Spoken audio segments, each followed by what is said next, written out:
One of my favorite stories, the story of bearskin. If you know German history, in my time, the kings, the lesser kings and barons, were fighting one against another, and it seemed that Europe was at war. We were striving for democracy. America had democracy. France had a revolution, and we wanted democracy too.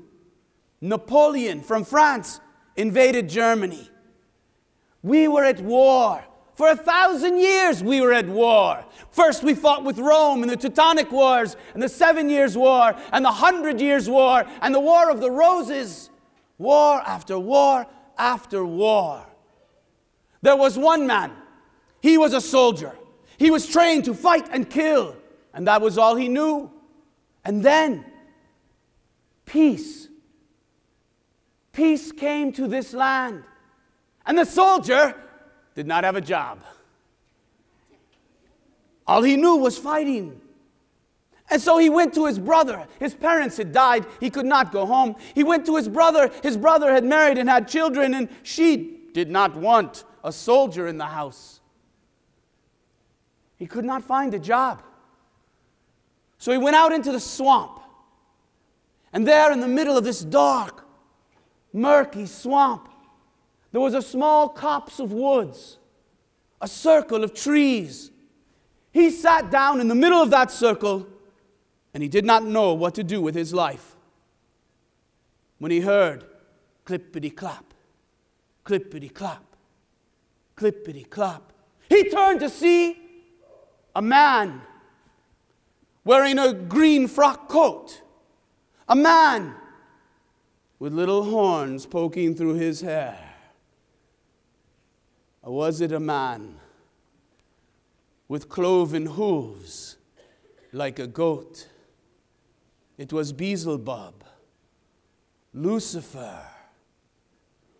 You call him the devil, no? The devil said, I am looking for a man such as you. Will you work for me for 7 years? I am looking for a job, said the soldier. Do you know fear? I am a soldier. Being a soldier and knowing fear does not go hand in hand.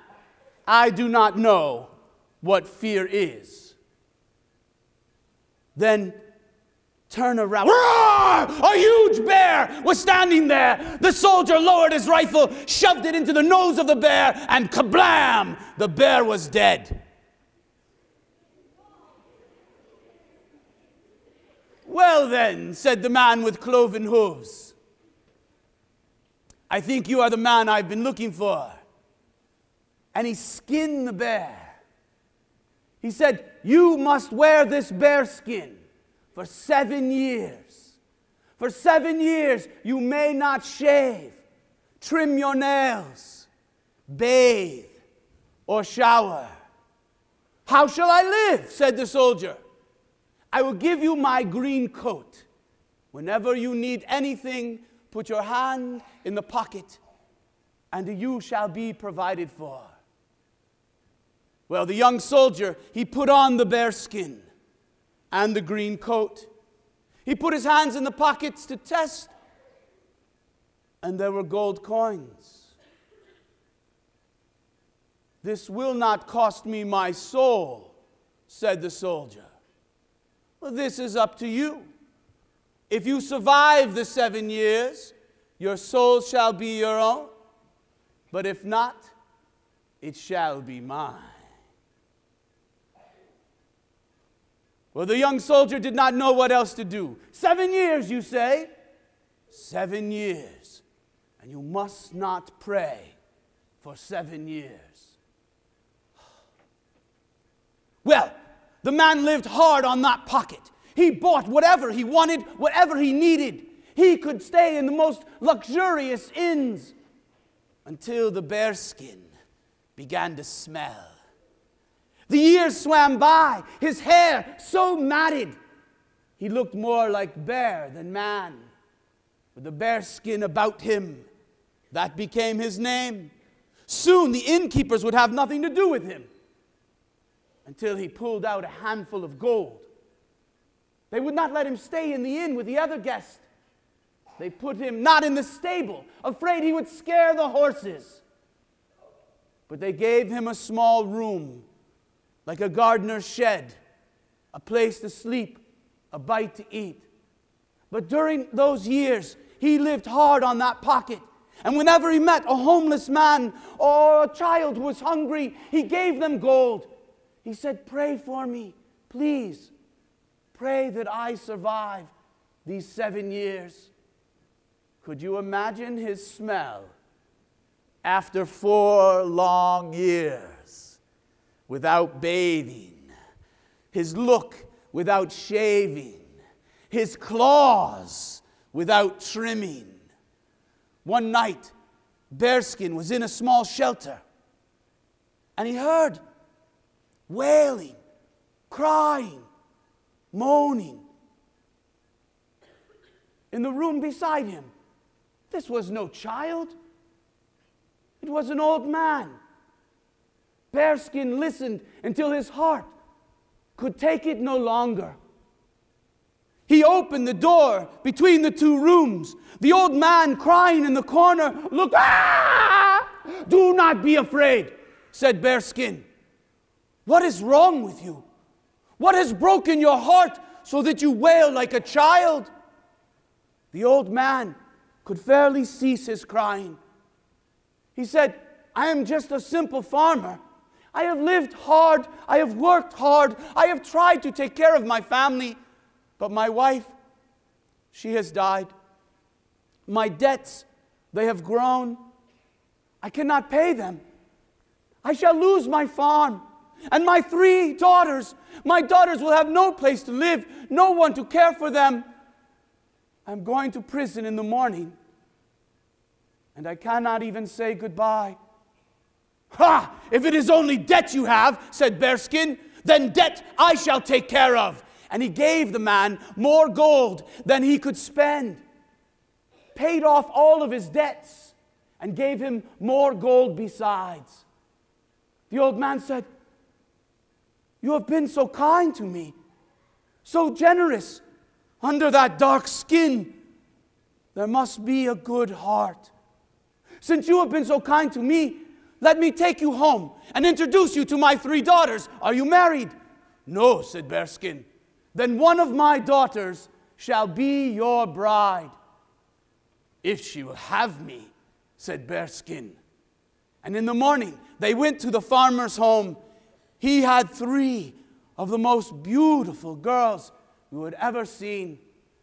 When the father told his daughters the story that I've just told you, he turned to his 3 daughters and said, "Will you have him?" The first daughter, "Ah! He is such a horrible man. I'll have nothing to do with him," and stormed off to her room. The second daughter mocked him. He's a bear. He'd be a good dancer, you know, the dancing bears in the circus. But no, I will not marry him. I want a real man. But the third daughter, she said, "Father, he has not only saved your life, he has saved ours. If you have promised one of your daughters, then I shall help you to keep that promise." Under the thick matted fur, no one could see this wicked man of a bear shed a tear. He reached into his pocket and he pulled out a gold ring. He bit it in 2. In one half of the ring, he wrote his real name. In the other half of the ring, he wrote her name. He took the one with her name and put it back in his pocket. He took the other half and put it on a gold chain and gave it to her and said, "I shall return in 3 years. Well, I hope to return in 3 years. If I do not survive, do not mourn for me. Marry another man. Do not wait for me. But please, for 3 years, will you wait? Will you pray that I survive?" She took the gold ring, the chain she put around her neck, She said, "Yes, I shall wait 3 years." And Bearskin left the home. Now the older sisters, you could imagine, they taunted her, they teased her. The oldest one said, "You better be careful. He is a bear. If you do not please him, roar, he shall gobble you up." The second one said, "Well, at least you know he'll be a good dancer when the wedding comes." And they taunted her. They teased her mercilessly. Now Bearskin had a reason to live, a reason to survive. He continued to live hard on that pocket. He continued to give gold to the poor, to the homeless, to the hungry. "Please, will you pray for me?" And the 3 years swam by, and the appointed day came. Bearskin sat down in the copse of woods, the circle of trees, in that ancient swamp. He sat and he waited. He didn't have to wait long before he heard clippity-clop, clippity-clop, clippity. He turned around, and there stood the man with cloven hooves. "I'm disappointed to see that you have survived, but survived you have. I guess your life, your soul, is your own." "But we are not through yet," said Bearskin. "I wish to keep this pocket as part of the bargain. And you must shave and wash me, trim my nails, give me a suit, a fine carriage, and white stallions." Reluctantly, the devil did as he was told. And when the bearskin was gone, he was the most handsome young man you would ever lay eyes upon, dressed in a fine suit, with a great carriage and 4 white stallions. He returned to the farmer's home. Now the old farmer and his 3 daughters, they did not recognize him. They had no idea who he was. He must be some wealthy man. He steps down out of the carriage. He approaches the old farmer. "I'm looking for a bite to eat. Will you offer me some accommodations, maybe dinner? I shall pay you for the meal." "Yes, yes," said the old farmer, and warmly welcomed them in. They sat down. He said, "I see you have 3 beautiful daughters. I am looking for a bride. I can pay for a handsome dowry if one of your daughters will have me." The 2 oldest daughters fled to their rooms, hoping he would choose one of them. They dressed in their finest dress. They combed their hair just so. They squirted just a little bit of perfume so they had a delightful fragrance. But the youngest daughter sat in the corner, dressed in black. She did not even raise her eyes to look at this stranger, this guest. Bearskin asked for a glass of wine, took the other half of the ring, dropped it there within, took it to the young girl and said, "Are you not thirsty? Please, have a drink." And when she began to drink, she saw the gold in the bottom glittering. She took out the other half of the ring. "Yes," said Bearskin, "it is I, and I see you have waited for me. Will you have me now?" She was so delighted, she planted kisses upon his face. The other 2 sisters, they came back into the room. As you could see, they were quite disappointed. But the wedding was held. A priest was called. A band played. And the celebration went on for 7 days and 7 nights, and every day more glorious than the one before it. The oldest sister threw herself in a well. The second sister off a cliff. When the celebration was over, they heard a clippity-clop, clippity-clop. and a knock upon the door. It was the man in the green coat. He said, "You might be disappointed that I lost your soul, but I am not. I gained 2 souls in the bargain." And you know how these stories end. With the exception of the 2 sisters, they all lived happily ever after. Thank you.